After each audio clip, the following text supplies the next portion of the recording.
Welcome to OLC 40, Term 2B, Class 21. Today we're looking at assignments 30 and 31, or the beginning of Unit 3. And we're also looking a little bit more at suffixes. Today is May 21st, and I'm Jillian Percy. Here are, as always, all the ways to contact us. The studio number is 1-800-465-7144. The office phone number is 1-800-667-3703. My extension is 2211. If you want to send me an email, jillian.percy@nnec.on.ca. My alternate email, which people sometimes use when they're sharing Google documents with me, is jillian.percy@nnecschools.org. Sometimes people like to reach out to me on Facebook. My name there is G Percy, space Wassa. And you'll see like a little fall scene and a little avatar of me in like a little black and red dress there. If you send me a friend request there, please also send me a message letting me know what your full name is, what course you're taking, and what assignment you're working on that you want help with. If you're wanting to look at previous classes, there are two different YouTube channels you can check out. One is the school channel, Wassa Distance Education YouTube channel, that has all the courses from the beginning of the year from all the teachers. The one thing it doesn't have is this term's OLC 40 course. It has term 1, which is the September-October one. If you want the current one that I'm doing right now, which is kind of the April, May, June, then you need to go to my channel, which is the G Percy Wassa channel, and go to the OLC 40 term 2B. Term 1A is September. Now, like I said, there's not really a significant difference between the two. I'm covering the exact same assignments. Sometimes I change a little bit how I teach the grammar, or I cover a little bit more one day than the next, but it's not a huge difference, but just in case you get used to following one rather than the other.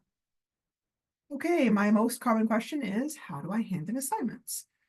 There are a lot of different ways you can hand in assignments. First of all, you can give it to the DEC at the Learning Center and ask them to scan it and send it to me. When you do that, make sure to hang on to your originals. You will need them for the portfolio project at the end of the unit. You can also fax things to me, 1-800-463-7852. That's from Ontario, or 1-877-990-2023.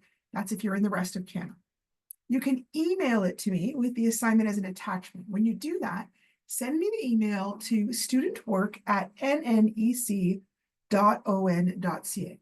Now, the reason you send it there instead of my main email is because that's kind of where we send all our assignments. And the secretary always checks that, prints things out, puts it in my mailbox, logs that it's been submitted. So it just kind of is like a secondary check to make sure that everybody knows that it came in.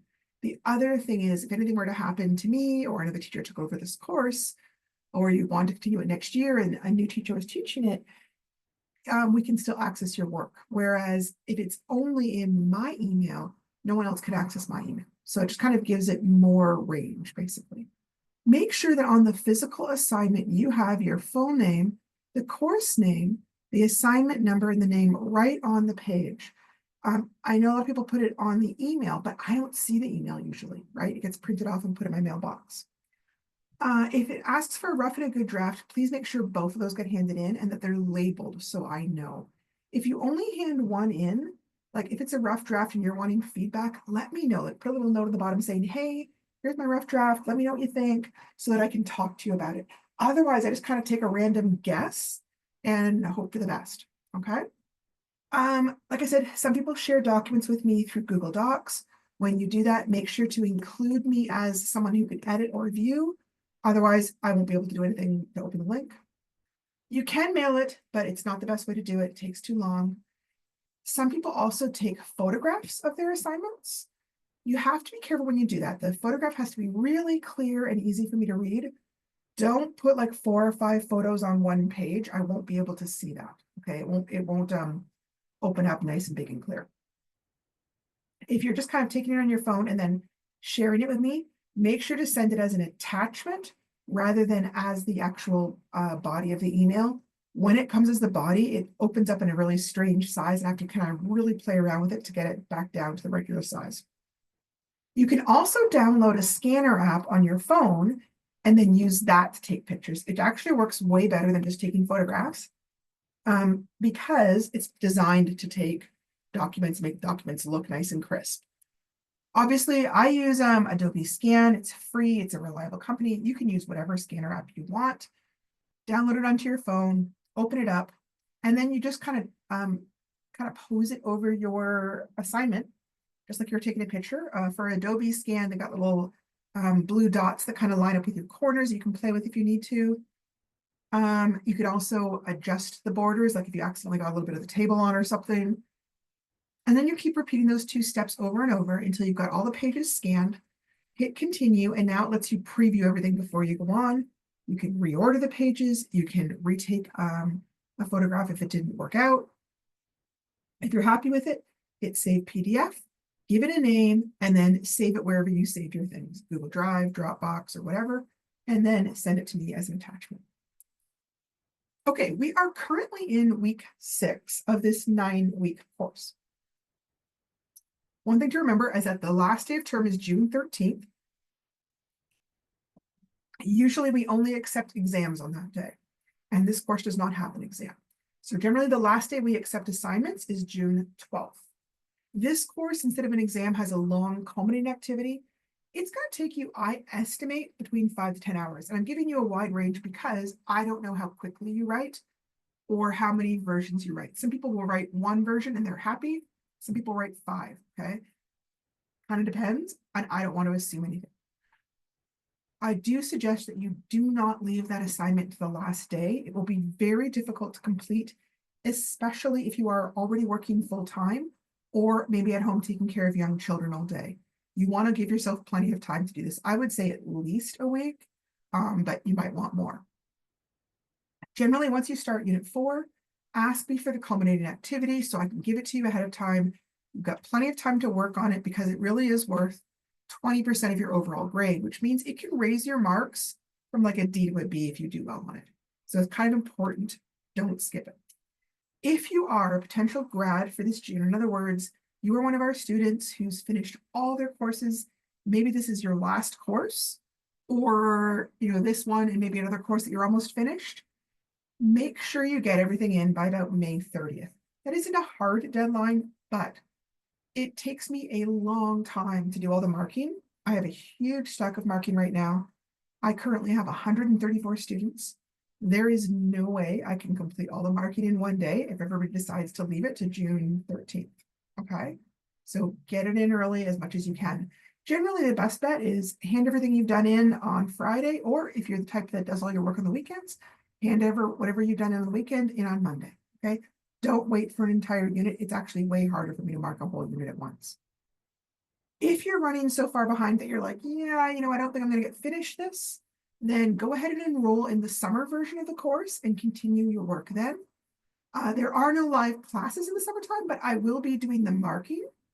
And here's what you would do. You would go over to Facebook, and you can see we've got a Facebook page there, WASA Distance Education Center. And there's one little post there about the online application for WASA. And if you click on that, it will bring you to the summer registration page, okay? If you're having trouble with that, or if your internet isn't great, you can also call the office and tell them that you want to enroll. You don't have to wait until summertime to do that. That way I kind of know ahead of time who I've got going into the summer course. You can still keep on handing things in to me. And that doesn't really change anything as far as that goes, okay? Okay, today's learning goals. By the end of today's class and assignments, I will use appropriate strategies to expand my vocabulary through understanding suffix endings and how they change the meaning of a word. Explain how the form of a graphic text helps the reader to understand the information or message. Make connections between personal experiences and the context of text to consolidate and extend understanding of different types of texts, including graphic texts. Demonstrate my understanding of a variety of texts commonly read in daily life. Use my knowledge of the organizational structure of a variety of texts to identify the purpose, locate information, and find pertinent details. I can also use appropriate strategies to organize my ideas and information for writing, and use appropriate strategies to revise and edit my work. Okay, so we are going to start off with suffixes. Sorry, kind of does not trip off my tongue. We started talking about that yesterday. Suffixes are just basically a little, not exactly a word, but letters that we add at the end of a word that change its meaning and may change its parts of speech. So yesterday we talked a lot about adjectives that got changed into nouns, I believe. And today we're talking about a whole variety, basically. Sometimes we can add suffixes to a noun and it creates a new form of the noun. So the words ship or hood are some examples of suffixes we add to the end. So like friend, if we add the suffix ship, it ends up talking about a relationship, which I know already is a ship one, right? Friend versus friendship. Our friendship is very long. So a friend would be one person. Friendship is the idea of how we're related, right? Partner versus a partnership. Partner would be one person or maybe several persons. Partnership is that concept of that relationship. We are in partnership with a major organization. Dictator versus dictatorship. Some people say that the United States is becoming a dictatorship, right? And then hood. Hoods are, we can add to the end of a noun to show groupings of things. Might be groups of people, groups of areas, or even periods of time. So a priest, we can add hood and it becomes priesthood. Like entering the priesthood is a very serious commitment. Neighbor. Our neighborhood is thankfully very quiet. So the place where all the neighbors are gathered, right? Child and childhood. My childhood was a fun and productive time. The grouping of a period of time of our childhood. Same thing for adult. Adulthood comes with a lot of responsibility. Then we can add shun, which could be spelled T-I-O-N or S-I-O-N, to form nouns from verbs, okay? Sometimes the spelling will change, come to modify things a little bit, or we might change a consonant sound so it sounds a little bit more natural. There are certain sounds that kind of roll off our tongue more easily, and we tend to change words to basically make it easier for our mouth to say it. I don't know the way to put it. So inform can become information, decide, decision, describe, description, multiply, multiplication, admit, admission, educate, education. Okay, so that's kind of an example of how you can change it. Basically, it's because you're wanting to talk about the concept of that action, right? Okay, and then sometimes a suffix is used to indicate gender. This is kind of one of those grammar points that's becoming a little more controversial, as a lot of people would prefer more gender neutral terms. However, you will still see this sometimes, so it's good to know the meanings. And generally, if you see the form S-E-S-S added to the end of a word, it changes the word from male to female. So actor is a male, actress is a female. Waiter is a male, waitress, female. Steward, stewardess. Priest becomes priestess. A duke becomes a duchess, changes a little bit there. Master goes to mistress. Postmaster to postmistress. I wrote obsolete. We generally wouldn't use that particular phraseology these days. Heir to heiress. Heir is somebody who inherits a whole bunch of money. Host to hostess. That's one of those ones that it developed kind of a weird connotation, a little bit sexual, so it's kind of fallen out of use. The idea being somebody would host a party. Lion versus lioness. You may still see that one being used in like biology books. All right, let's see what we got here.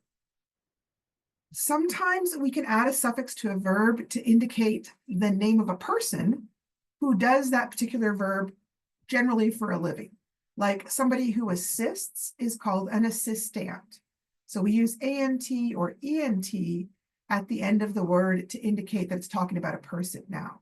So someone who studies becomes a student. Someone who consults becomes a consultant.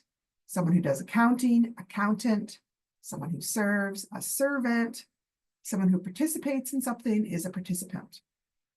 Keep in mind, not all words that end with ant are automatically a person. Like if I say important, that's not a person. Another suffix that can be added to a verb to make a noun is ist, ist, or or. So florist, dentist, journalist, that ist is telling you it's a person. Same thing with doctor, governor, ad auditor, or author, right? And then we can add y to a noun to turn it into an adjective. Sun can become sunny, wind becomes windy, fun becomes funny, run, runny, fuzz, fuzzy, fog, foggy, chill, and chilly. So I wanted to show you how it sounds different. Like I see the sun, it's a noun. It is a sunny day. There, it's an adjective. The wind is strong. The windy weather is making it cold. Camping is fun. Some movies are very funny. Be careful the syrup doesn't run down the table. I don't like runny eggs. There is some white fuzz on my black sweater. My teddy bear feels fuzzy. And then we can add ly to an adjective to turn it into an adverb. This is really common. So quick becomes quickly, slow becomes slowly, happy becomes happily, sad becomes sadly, deep, deeply, mean, meanly. Keep in mind, this will not work for every single adjective that exists. I can't, for example, turn fast into fastly. That just isn't a regular word in English. If you're not sure, that's the kind of thing you would automatically just check in a dictionary, okay? Again, I'm going to kind of show you how it sounds differently because these are words that are really easily mixed up by people. Sometimes people will try and use the adjective quick and use it as an adverb, like I ran quick. No, I ran quickly, okay? The quick flight takes an hour. Mom said to run quickly home. So one is describing the flight, one is describing the action. A slow holiday is peaceful. Write slowly to be more neat. Again, one's describing the day, one's describing the action of writing. The happy boy said thanks. She smiled happily at her Google. Memorials can be sad. He walked home sadly. A deep hole is needed for a tree. Dig deeply to reach the treasure. The mean old man yelled at the kids. I hate you, she said meanly. So you see how there's that difference between when it's being used as an adjective to describe a thing or being used as an adverb to describe an action. Some other common suffixes that you may see in English, ful, being full of something, careful, helpful, beautiful, pitiful, sorrowful. Less would be like without. So careless, helpless, pitiless, fearless, homeless. ER is when you're comparing two things, neater, softer, meaner, tougher, taller, shorter. EST is if you're comparing three or more things. One is the most, the neatest, the softest, the toughest, the tallest. IOUS or just OUS, it's characterized by. Jealous, the characterization of being jealous. I'm not sure how to put that one. Anxious, suspicious. ERY is a place to work, like a bakery, a brewery, a tannery. And then ism would be a philosophy or a doctrine, like feminism, communism, liberalism, humanism. Sorry. All right, so we're going to be moving on to looking at graphic texts and how we can make connections with them, show our understanding of them, and use our knowledge of how they're organized to find out different kinds of information. So we are on lesson 11. We already did a bunch of work with visuals and graphics in unit 2, right? We talked about symbols and advertising. This is kind of the final lesson. I don't know why it didn't go into the first unit, but we're finishing up here apparently. This final lesson will focus on charts or graphs and maps, which give readers a lot of information without using a lot of words. So most people, including students, are visual learners. On a circle or a pie graph, it would look, sorry, down over here, like this. Visual learners are the blue. All the other learning styles combined are the red, right? Most people learn best visually. The other types of learning, by the way, in case you're curious, are auditory, learning best by hearing, kinesthetic, learning best through doing things, and tactile, learning best through hands-on activities. Tactile and kinesthetic are very similar, right? Kinesthetic would be something like learning how to play baseball really best, not by watching somebody or hearing an explanation, but by just diving right in and doing it. Tactile would be sort of learning as you're doing something with your hands, thinking of things like woodwork or needlework or that kind of idea, right? There's a lot of crossover, obviously. Oh, computers, for example, used to be far more text-based, where you had to read things and memorize a bunch of codes, but then they switched at a certain point in time to becoming more visual, more icon-based, because people just found them way easier to use once they did that. Okay, so assignment 30 is interpreting visuals. We're going to be looking at basically graphs and maps here, just for an example of some visuals that we haven't looked at so far. Let me see here. If you look at the second page in your novel, you will see a table of contents. You can skim or scan the page to find out what the different chapters are called and on which pages they begin. Can you imagine if that were written out in a sentence form, like, go to page 30 for interpreting visuals? It would take you much longer to locate the chapter you're looking for, and it would probably be all crammed and disorganized on the page. So we have to be thankful for visuals. They really often are easier to read.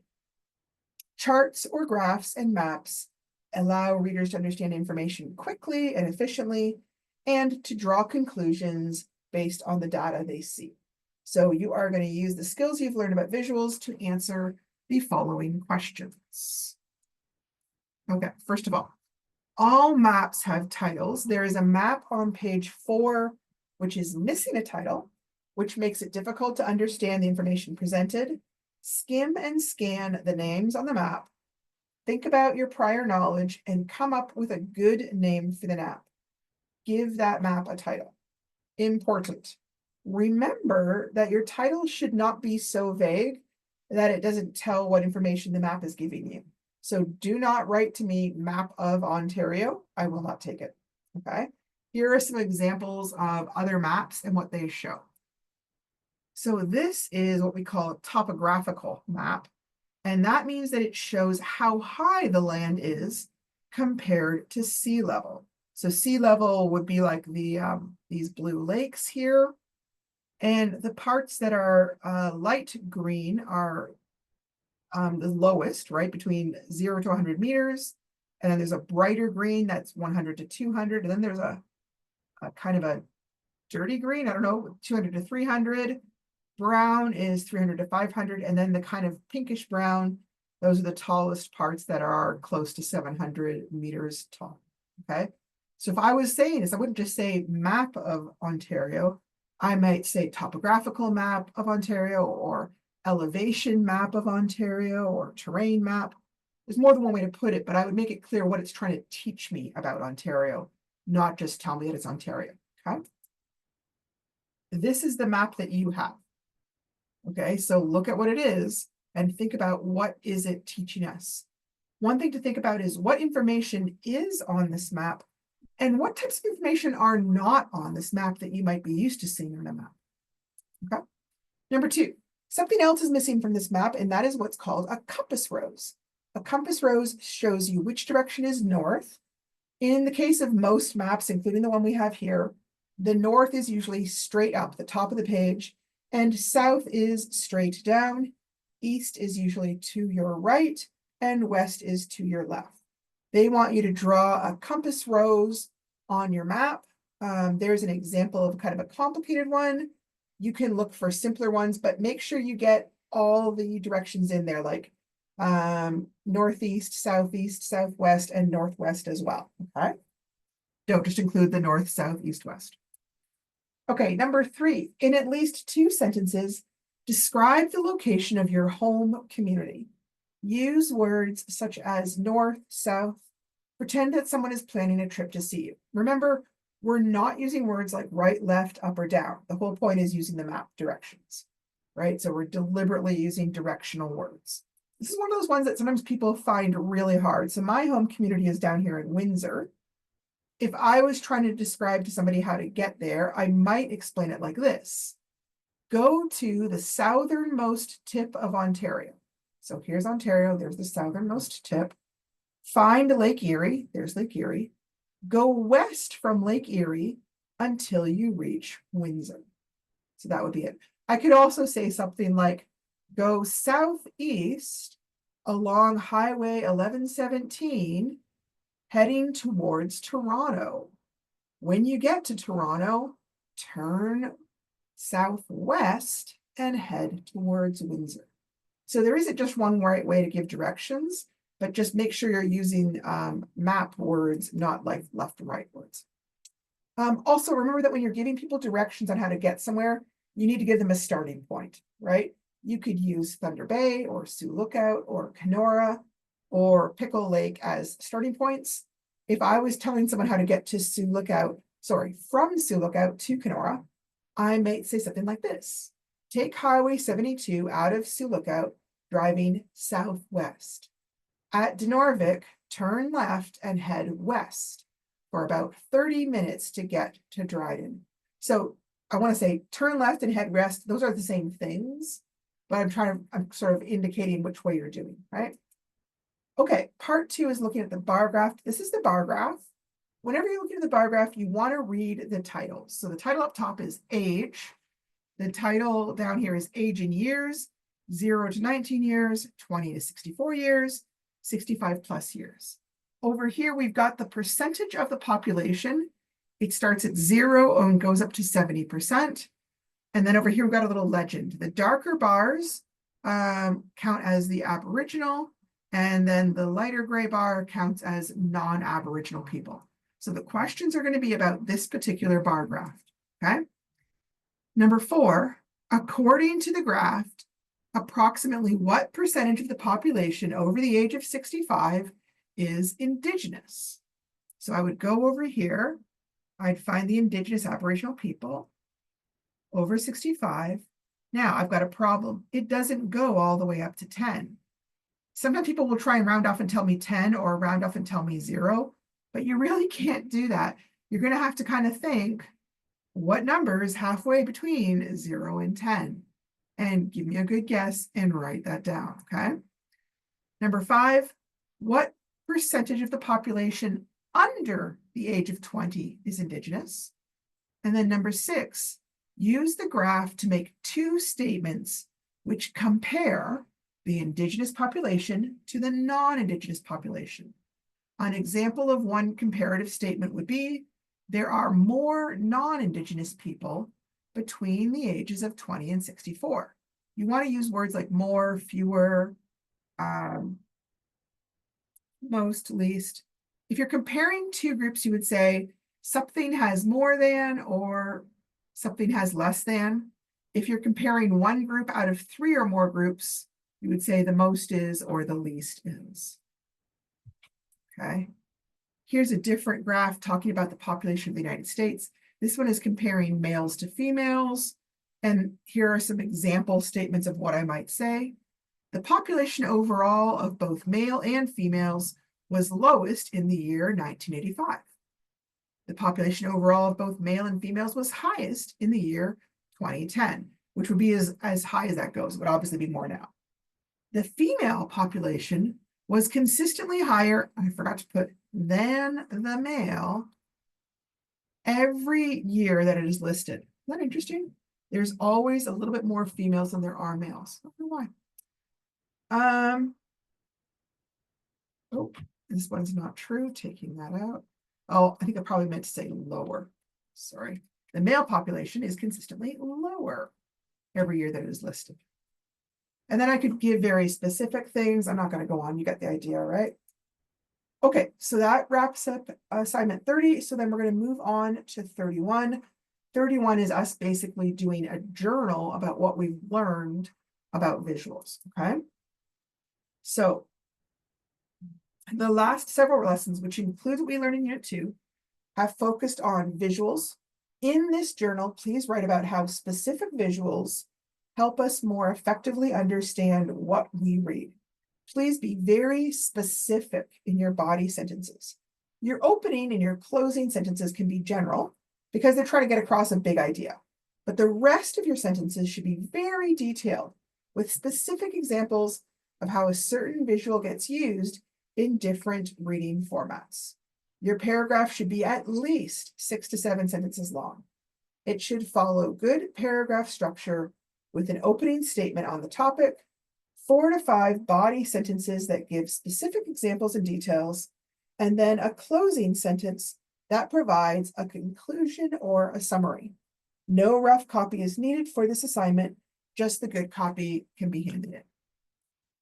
Okay, so remember that when you're writing a journal, or really anything, your opening sentence, it's fine for it to be general, probably it's a good idea, because then it allows you to discuss a whole bunch of different specific visuals.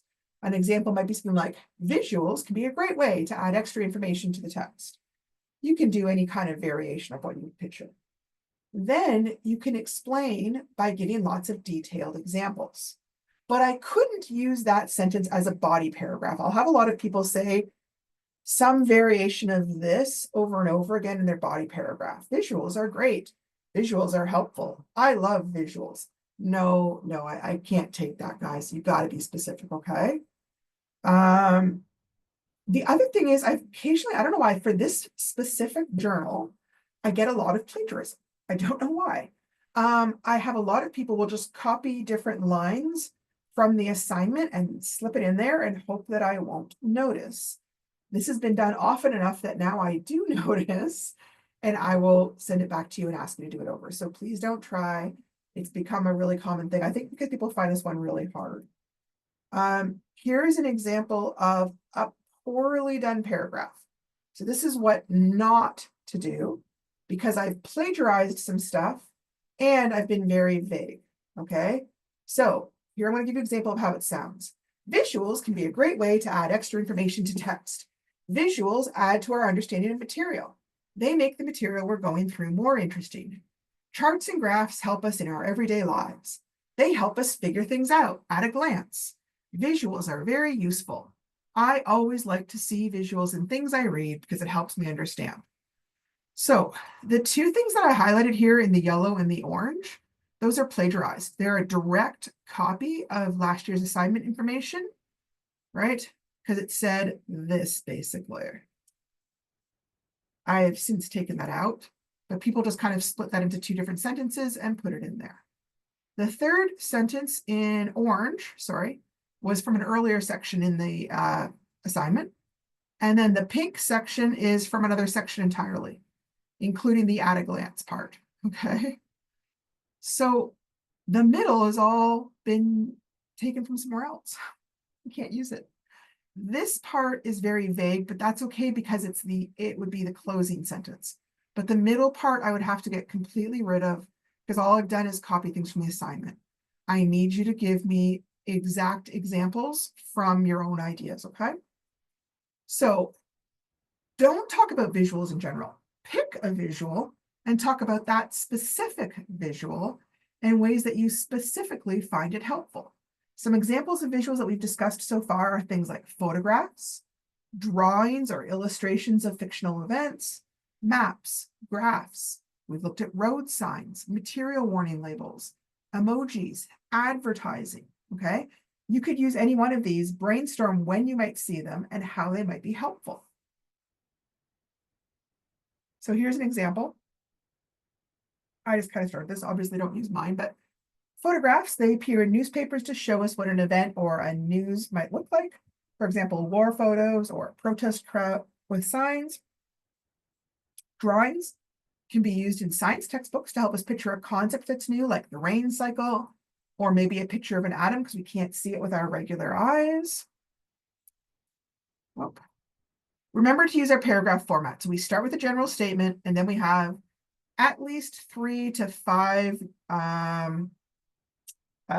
detail sentences that tell us something specific about visuals or whatever the topic is, and then a concluding sentence that kind of restates things. So here is some examples, okay? You're not going to use this exactly, but it's an example. Some types of text may have material that is hard to picture because we are unfamiliar with the topic. A history textbook can be made much more interesting to read with the help of photographs that show us older houses, clothes, and transportations. Ads and posters from different time periods can help us understand their lifestyles, current events, issues, prices, and other things. Maps could help us understand distances between places or population changes or shipping routes. So here I picked one type of reading material and then talked about a bunch of different visuals that might help make it more interesting. You could do it that way, or you could pick one type of visual and talk about different reading formats it might be used in and how it might help each one of those, okay? Now, I got really detailed, and that's just because I wanted to kind of show you how detailed you can get, okay? So if you aren't sure what I mean by vague in general is things like, I like seeing visuals when I read. Like, well, what kind of visuals? Why? What's the reason? Visuals help us understand what we read better. Really? How? How do they help us understand? What type of reading? Okay. Here I'm getting more specific. I find visuals such as graphs helpful for understanding data, right? I gave you a specific visual and I explained how it was helpful to help me understand data. Here's another example. Visuals, like maps, can help us understand distances between places, population expansion, or natural resource locations. Some useful transition words or phrases for the body of your paragraph, things like in addition, additionally, also, as well, furthermore. Charts, so here's an example. In addition, charts can help us see information in an organized way. Additionally, charts can help us see information in an organized way. This is just a way to make your writing sound smoother. So a lot of times when people are doing run-on sentences where they're just kind of stringing a bunch of sentences together with commas, they're trying to make it sound smoother, right? The comma is a wrong way to do it. The right way to do it is to use these kinds of transition words and phrases because it gives your reader a heads up. Hey, I'm giving more information on the same topic, right? I could say, for example, here's another example, that kind of idea too, right? It's just kind of giving your reader little clues, I guess. Here are some other helpful sentence starters. Another example is, for instance, one sample might be, a case in point is, one case might be. So here's how it would sound in an actual sentence. One example is when newspapers used graphs to show COVID information around the world so we could see where the illness was worst. A case in point is when they use symbols of men and women on bathroom doors so that even people who can't read can find the right bathroom, right? Like you've seen that. Even small children who can't read, 2-year-olds and 3-year-olds, can look up, see the icon, and know which way to go. If I were going to another country, that would help me there. Like I wouldn't be able to necessarily read, say, the Turkish word for man or woman. But if they have icons on the door, I would know which one is which. Okay. Remember to end your sentence, your paragraph, with a great concluding sentence. A concluding sentence should restate your main idea in a new and interesting way. Some ways that people do this, they summarize their main points in brief phrases. They state an overall opinion on the topic. They end with some sort of interesting image. Sometimes they create a call to action that invites the reader's response. Probably not what we're going to do here. Sometimes they'll ask a thought-provoking or a rhetorical question. A rhetorical question is a question that you aren't necessarily looking for an answer to. You're just trying to get somebody to think. So If I said something like, boy, aren't you glad we didn't decide to go out today since it's raining? Like I'm asking a question, but I'm not really looking for an answer, right? It's rhetorical. Now, I have said that you don't need to hand in a rough draft and a final draft, but you really should consider doing one for yourself because taking the time to polish up your writing and making it the best it can often increase your grade significantly. I have seen people easily jump from a C to a B or even a B to an A. Things to always look at before you hand in. And this would take like a minute or two. Does it make sense? Read it out loud and hear it. If you've forgotten words, it sounds so much more obvious when you read it out loud. Is each sentence clear, interesting, and useful? In other words, are you just saying the same thing over and over again, or are you saying something new each time? Aim for something new. Have I avoided run-on sentences? If you are writing a sentence, put in a comma, writing a sentence, put in a comma, writing a sentence, put in a comma, stop, take out those commas and put a period instead. Have you used transition words and phrases to help the flow of the paragraph and make it easier to read?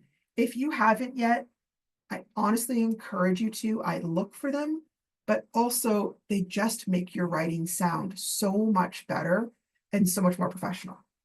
Have I checked for cups? Cups is the acronym for whatever we're editing. Capitalization errors, usage errors, punctuation errors, and spelling errors, okay? So we've got a little bit of time, so I didn't think I'd have time, so I was gonna go on to something else, but we're gonna talk this thing real kind of quick. So I just kind of wanted to give you a bit of a trigger warning. We're getting to the spot where we're probably about halfway through the book. Chapter 6 is coming up. It is a bit intense, and I wanted to warn you.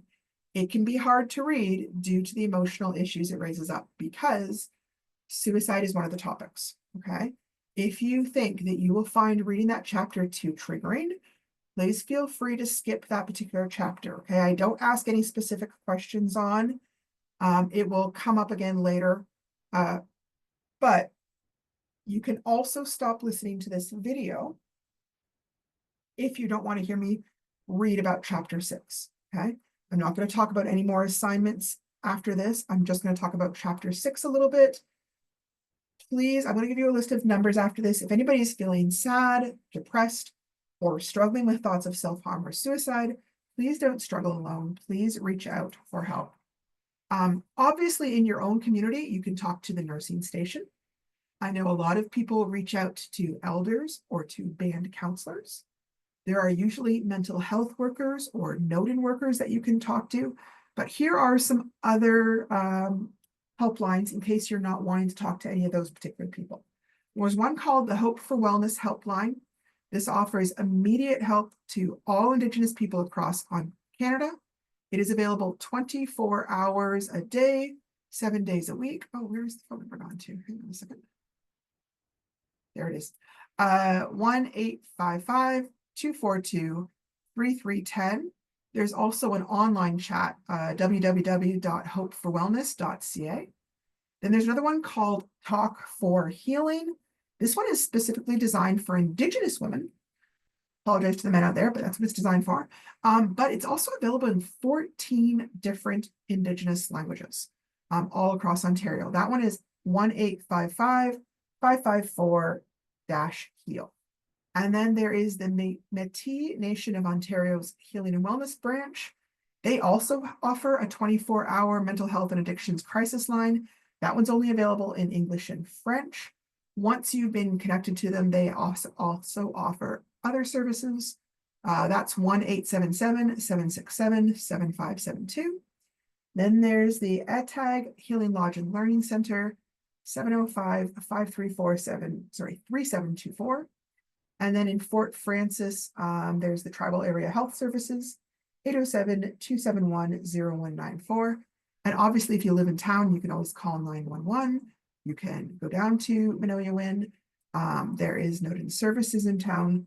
So again, don't suffer alone. Don't be embarrassed. Everybody has times where they're sad or depressed. And lots of people have struggled with thoughts of self-harm or suicide. So reach out, get help, and find somebody to talk to, please, please, please. All right. I am going to quickly grab the information on chapter 6. I'd kind of gotten rid of it and then I decided to put it back in here. Okay. So Jimmy thinks of the teacher Quintel. He's kind of surprised because the kids at school really like her. She plays sports and activities after school with them, and she's very patient with those who are having trouble at school. She's willing to talk to the kids about any problems they have. She doesn't tolerate anyone fooling around in her class. She brings food in on Fridays, and she manages to talk to Jimmy into taking some homework home a few times. Then a big snowstorm starts to come in, and the lake is beginning to ice over. Jimmy is really looking forward to taking his skidoo out on the ice. His friend Gary seems to be avoiding him ever since he refused to get involved in selling drugs with him. Gary refuses to answer the door when he tries to visit him. He calls him names and he tells him to get out of the way. Jimmy is determined not to get in trouble with the cops because he really doesn't want to go back in jail. He hated it there. Okay. He does find himself missing the drugs and the alcohol, though. A couple of times, he even tried sniffing gas again. And once he even tries getting back together with one of the girls he did drugs with at the cabin, but he doesn't really find her interesting anymore. And he doesn't really find that he wants to do those things as much anymore. He stops going to school for a little while, but when he does, his teacher Quintel comes to get him and basically kind of makes him come to school.